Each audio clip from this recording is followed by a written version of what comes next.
Hi friends, today I talk about rationalization of the tax provision for NGO and NPOs. To enjoy tax exempt status in respect of their income, NPO must comply with certain prerequisites such as obtaining the registration with the tax authorities and spending on charitable activities at least up to the prescribed thresholds. Not-for-profit organization NPOs are private entities that pursue activities to promote the interest of the poor, protect the environment, and undertake various social welfare services for the benefit of the public at large. In India, an NPO can be constituted in the form of the trust, society, or a company. All three forms are widely prevalent in the country. To encourage charitable activities, Indian tax law grants tax exemption to these philanthropic charitable organizations. However, to enjoy tax exempt status in respect of their income, the NPO must comply with certain prerequisites such as obtaining the registration with tax authorities and spending on the charitable activities at least up to the prescribed thresholds. The activities of this organization are largely funded by voluntary contribution. The Indian tax law allows the donor to claim the donation made to such exempt entities as an eligible deduction from its income up to a specified limits, irrespective of the tax category of such donor. However, these institutions are required to obtain separate approval to qualify as eligible donee and enable the donor to claim the deduction. In the past few years, the government has made several changes in the tax laws governing the NPO. Recently, some amendments were done in the income tax related to NPO wide Finance Act 2021. One of the key changes is to streamline the tax registration and approval process for the NPOs. In the past, different tax officers adopted different yardsticks while granting approval for tax exempt status. Every application was treated differently, because of which NPO faced some practical challenges. On the other hand, it was also becoming difficult for the tax authorities to keep a check on the nature of the activities undertaken by such entities. Thus, to standardize this process, the government has introduced a new scheme of the registration and approval for the NPOs. While these changes were brought in a year ago due to the ongoing pandemic, the implementation was deferred till 1st April 2021. The new framework not only covers the registration process but also changes the way donors can claim the benefit of tax deduction, which is discussed as below.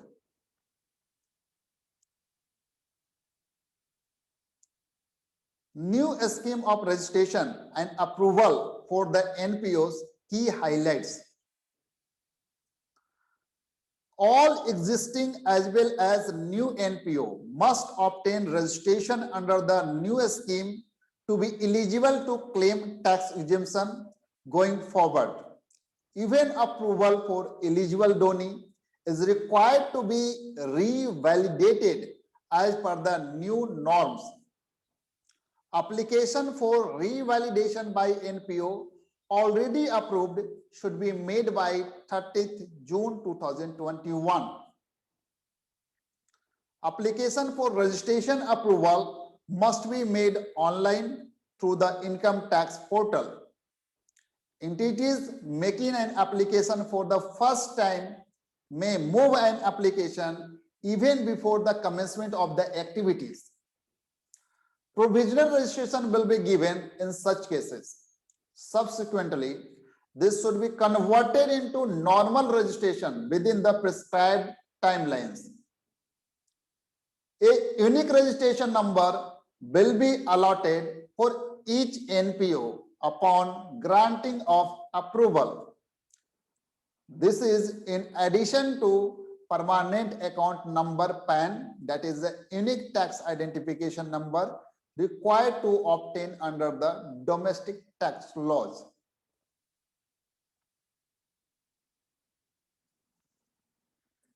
Next, undisposed application.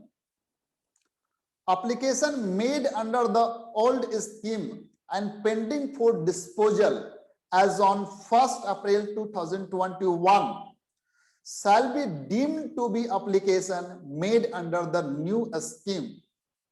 Such applicants are not required to apply afresh under the new scheme. However, it is pertinent to note that detailed guideline on how such pending applications will be considered under the new scheme by the tax administration while granting registration approval are awaited. Introduction of validity period. Under the erstwhile provision, approval once granted was perpetual unless specifically cancelled or surrendered. Now, all registration approvals shall be valid for a defined time. Provisional registration shall be valid for a period of 3 years. Once activities are commenced, then such provisional registration needs to be converted into full-fledged approval within 6 months.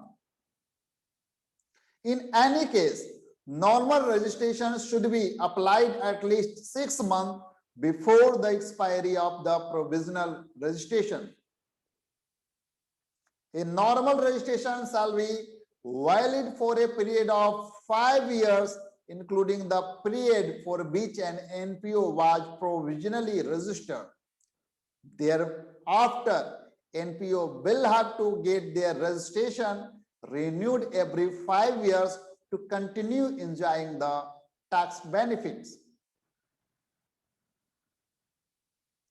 Disposal of application. Revalidation and provisional registration cases will be granted registration based on documents submitted at the time of making the application. No additional information is likely to be called upon by the tax authority in such cases. However, all requests for renewal or conversion of provisional to normal registration, etc., are likely to subject to detailed scrutiny. The department is obligated to dispose of the application promptly. Further, an application can be rejected only after allowing the applicant to explain the case and recording reason for such rejection as applicable. Incorrect or incomplete application may lead to rejection of an application.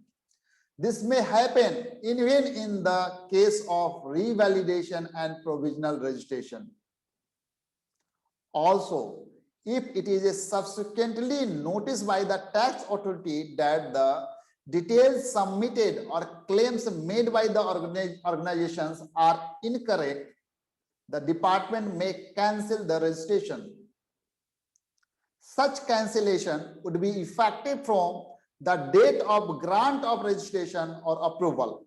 Hence, the NPO should exercise caution while furnishing any information and or details along with application and ensure that it is a complete and accurate in all respects. first time applicant and renewals. At the stage of conversion of provisional into normal registration, the tax authorities are likely to examine the nature of activities carried out by the NPO in detail. Hence, necessary information details should be kept ready to substantiate the information submitted in the application. Also, NPOs are required to apply for renewal every 5 years.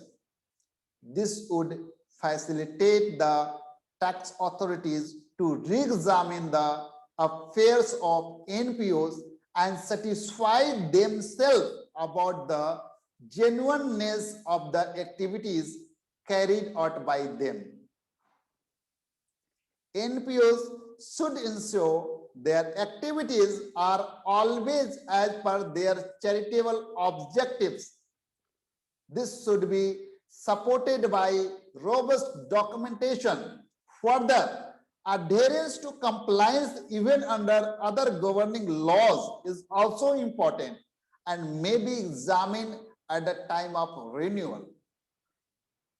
The intention is to reduce inquiry made into the day-to-day affairs of the tax-exempt entities and instead focus on substantiating the key objective for which the NPO has been formed.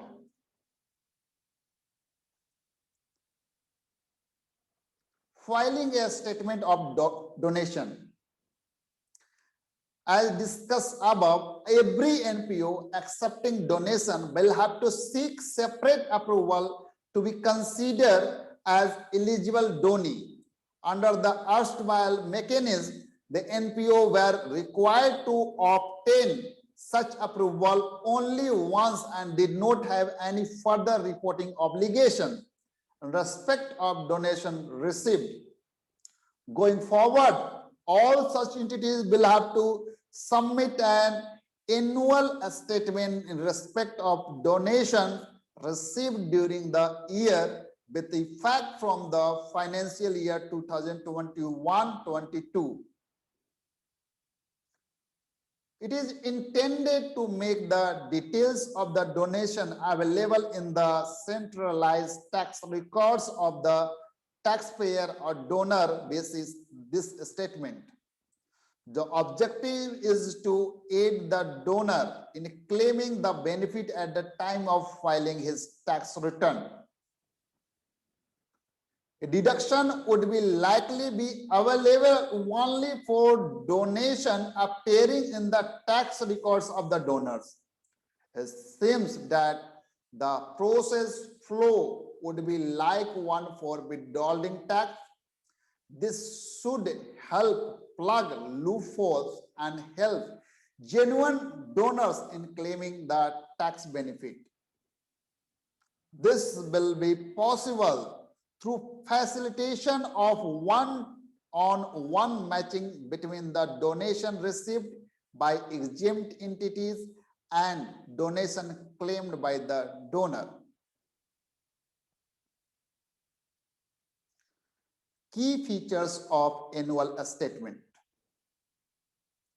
Reporting is required in respect of each receipt. Details of the donor such as name, address, and the prescribed identification number are required to be reported. Furnishing incomplete details of the donors may lead to denial of the tax benefit in the hands of the donor. On the other hand, this could have potential exposure of such donations being treated as anonymous donation, which would be taxable at a higher rate in the hands of the donee. Donation of all kinds, that is whether received in cash, kind or through check, electronic payment, should be reported. It is worth noting that cash donation over 2,000 rupees and donation in kind are not considered as eligible donation.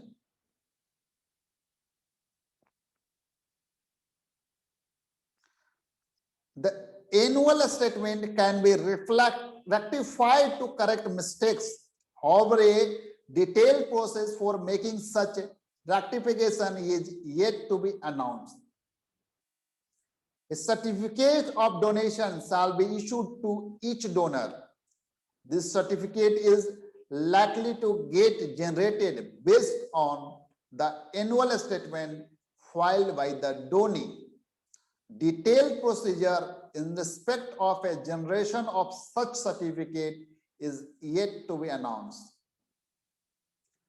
Delay in submission of the annual statement or issuance of certificate may attract late fee and penalty.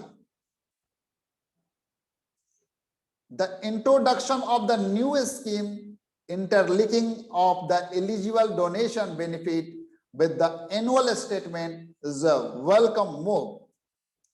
The changes introduced by the government shall ensure transparency in functioning of the NPOs and their philanthropic activities to ensure that the intent is met both in law and spirit. Thank you so much for watching this video.